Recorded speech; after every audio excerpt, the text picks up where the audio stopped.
It is time to expand minds through movies, TV, sports, and flicks. It is time to boldly go where no podcast has gone before. It is time for the Captain Talks Flicks. The Captain Talk Flicks. Welcome to the Captain Talks Flicks podcast. I'm your host, the Captain, and Games to Love, and this is where we talk flicks. And ladies and gentlemen, this past week, I boldly went where no puppet has gone before. Yeah, I did. And I'm gonna get into that. First couple things. I want to give a big shout out to Tokyo. Got some plays in Tokyo this past week. Gracias, gratitude, Dodorba. In Tokyo, heard there was an earthquake over there, I think yesterday, the day before. Sorry to hear that. I've never experienced being one in real life. I dreamt I was in one, and the dream seemed so real, it was so messed up. Like, I can't even imagine what it's like to be in any kind of earthquake whatsoever. But so I hope you guys are okay. And be careful out there, be safe. So let's appreciate that. And additionally, this episode is brought to you by the album called The Lucha Of Language by the one and only Che Mysterio, which is actually me, Che Cortez. It's me taking on the alias persona of Che Mysterio so I can tap into that luchador energy. It's got electronic, synthy, hip-hop type beats over abstract, crazy flows, brought to you by the label The House of Cortez, where they say crazy and wild experimental over there more than existent fiction. Yes, so if you want to hear the album called The Lucha Of Language, I'll put it below, check it out. Now, let's get on the podcast. Ladies and gentlemen, to quote Spock from the show I just watched, this is madness. Now, real quick, spoiler, you probably know, even if you've seen the trailer, you know what happens. Basically, the whole crew turns into puppets, except for Spock, right? Because there's some transporter accident. Now, in the Star Trek world, transporter accidents cause tons of problems, right? And there's numerous situations where there's always transporter accidents. I believe someone transported from the Mirror Universe through a transporter accident. I believe the transporter accident is always a good way to make crazies happen.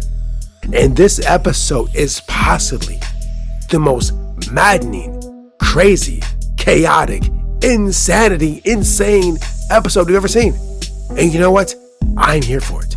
One of my quotes I've been saying for like the last 8, 9, 10 years is, sometimes you have to walk the line of madness to become the baddest. And actually, this past week, I was having conversations with people. I said, basically, in order to obtain greatness, sometimes you just gotta be crazy, mad. The person that said people could fly, build a plane, in that moment of time, people were like, bro, are you insane? There is no way man can fly. I think the quote from Captain Kirk in TOS, risk is our business quote, he says that very thing. Any great invention that we use now currently, at the moment of time, was considered absolute insanity. And like, there's no way this is actually possible, right? So sometimes you do have to walk the line of madness to become the baddest. In the time period you're in, people will think you're crazy. But when people are flying, people are like, oh, it's just a normal thing. This is how it works. And so this episode is just that. It is unbelievable that a Star Trek episode would have puppets on it. But here we are. And in the last season, they had the musical. This show is pushing the boundaries of sci-fi, of TV, of just whatever they can do. They're just pushing harder, and I love it. I'm here for it.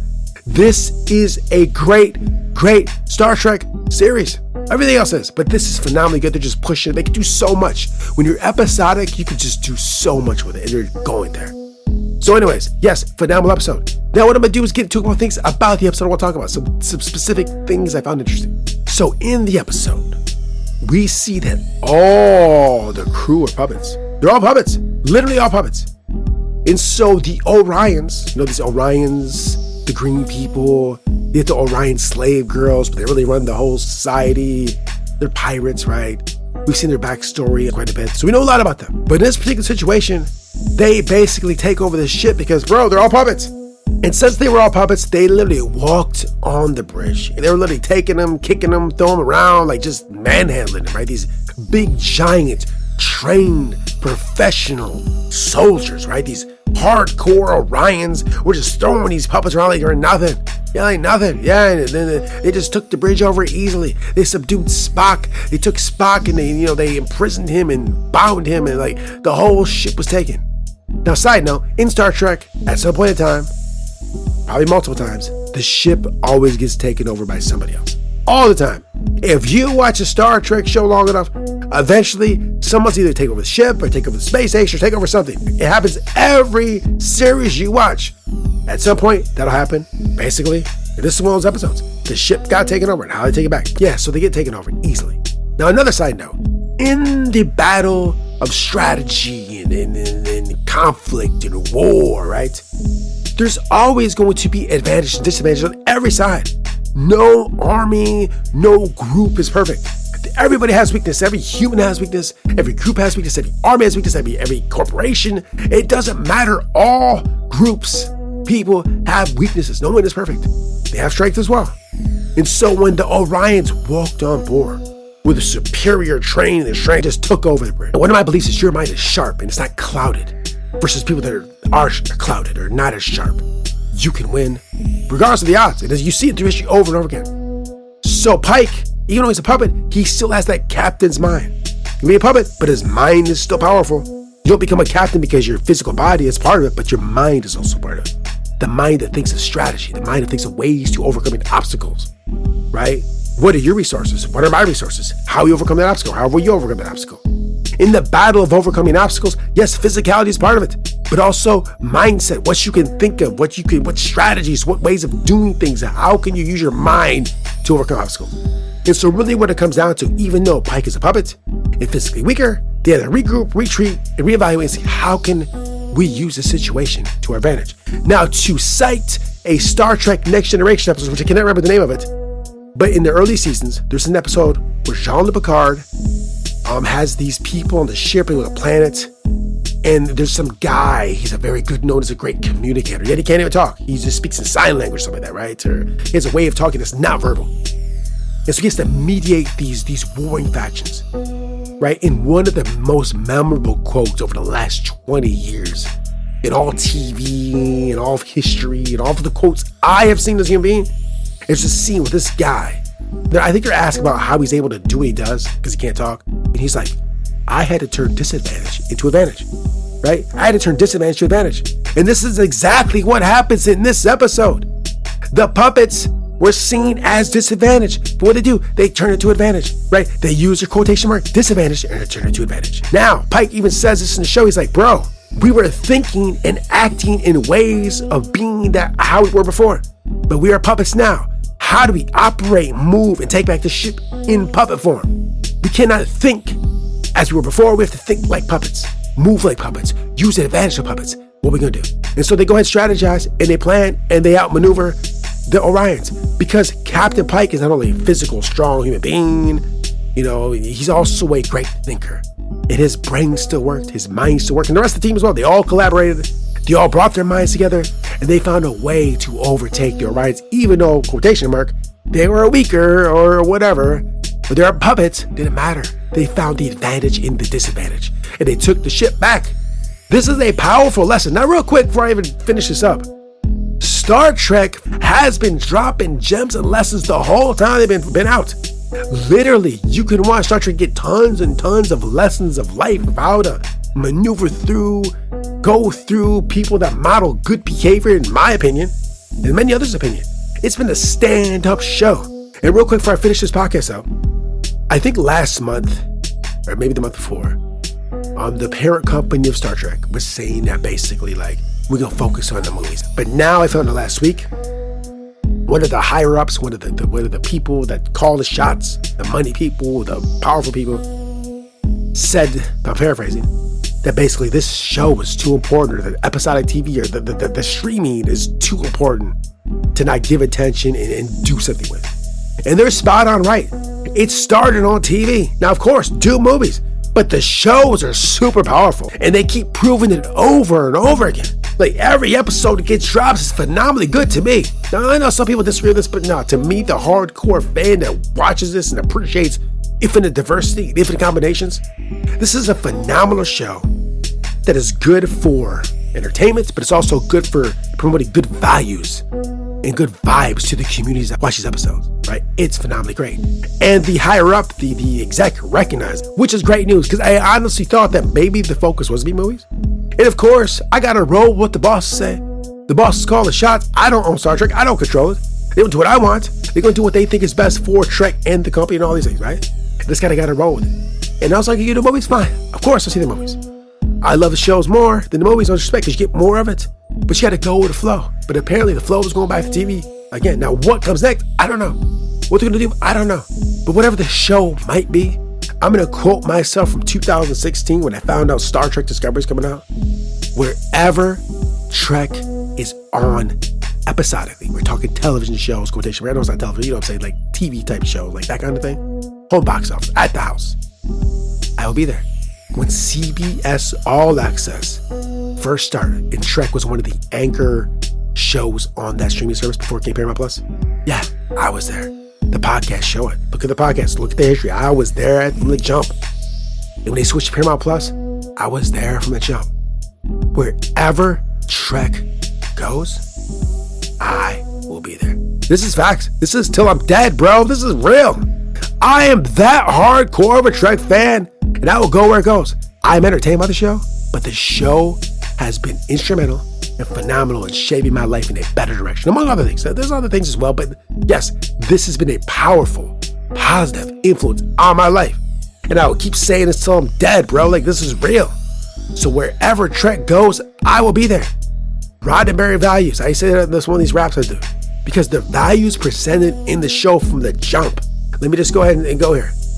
Uhura in 1966, on the bridge of the Enterprise, in a powerful position. An African-American woman. An Asian man on the bridge of the Enterprise. In that area of space, in that time, that wasn't the norm. It's not like it is now. They were taking bold moves to show inclusion way back in the day. And they followed that model, that mode this whole timeline. From then to now. There's been so many versions of Trek that shows human beings that weren't normally shown in powerful positions in the time period, in powerful positions, positive powerful positions. Yes, every walk of life has been represented in these shows and shown in a powerful light. Doesn't matter what we're talking about, but virtually everyone you can think of has been in these shows and shown in powerful positions.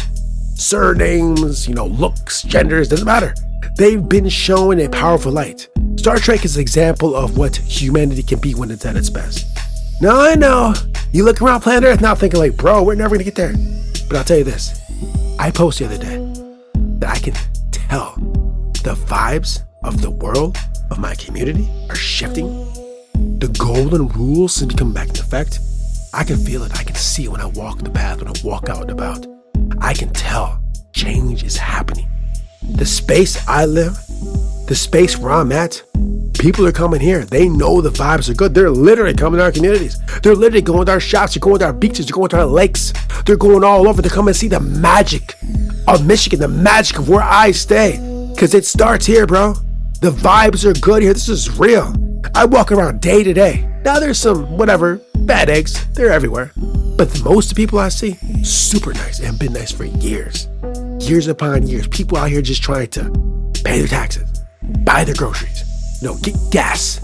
Real people doing real stuff, growing farms, growing plants, growing crops, right? Going to farmers markets, going to grocery stores, getting their oil changed, right?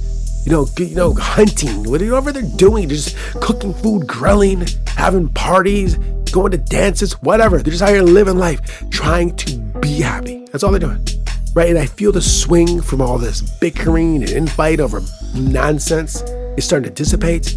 And people are starting to see the real of what really matters. Health, happiness, family. They know it. The smoke, the mirrors have been kind of, distorting the real version picture of what has been going on for many years before the last whatever years. And they can tell. I know I can see it. So anyways, we're probably getting closer to that version of Trek where humans just focus on being exceptional. Like I said, we still have our issues. They're not going to go away. But I feel they're mitigating and getting smaller as I speak. And if you've been walking around this community, in the world in general, you know what's happening. You can sense it. You can tell. You can just tell something has shifted. Everybody really knows where we're going. All humans are going to a certain space. We're all going there.